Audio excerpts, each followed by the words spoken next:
Ай, нур инде. Айның нуры. Арча районы Сөрді ауылында яшаучы Гүлүсә Нәжмиеваның бу 3-нче баласы соңгы йөклелек чоры бик авыр узган. 12-нче атнадан ук карынындагы сабыенда яман шиш табалар.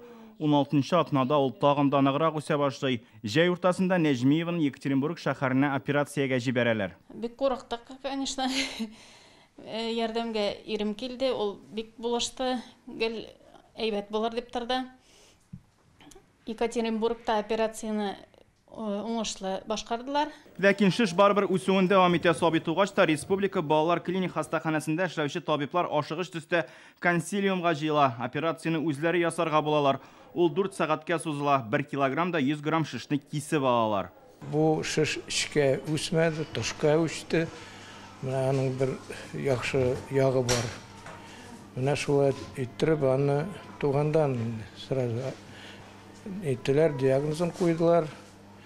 Туган ел 3 сентябрьдә, 6 сентябрьдә инде операция эшләдек.